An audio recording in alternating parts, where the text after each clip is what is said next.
Hi மக்களே, இந்த கோவக்காய் கொடி பார்த்தீங்கன்னா இதுதாங்க. இது நல்லா காஞ்சிச்சு. ஆனால் பார்த்தீங்கன்னா பழுத்த கோவக்காவாக இருக்குது. ஸோ பாருங்கள், காயும் இருக்குது. இந்த கொடியில் பார்த்தீங்கன்னா இந்த கோவக்காய் செடியில் பார்த்தீங்கன்னா நல்லா காஞ்சி போயிடுச்சு. ஆனால் கோவக்காய் பச்சையே அப்படியே இருக்குது. அதே மாதிரி பழுத்த கோவக்காவும் இருக்குது. பாருங்கள், பழுத்த கோவக்காய் வந்து இது நம்ம சாப்பிட்டோம்னா நல்லா டேஸ்ட்டாக இருக்கும்.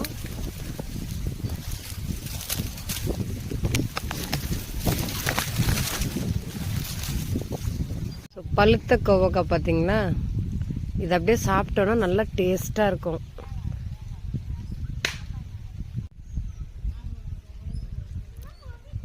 ஸோ சாப்பிட்டாவே நல்லா டேஸ்ட்டாக இருக்குது மக்களே. இந்த மாதிரி பழுத்த கோவக்காய் உங்களுக்கும் ரொம்ப பிடிக்கும்னா மறக்காம என்னோடய சேனலை சப்ஸ்கிரைப் பண்ணுங்கள், சப்போர்ட் பண்ணுங்கள். தேங்க்யூ ஃபார் வாட்சிங்.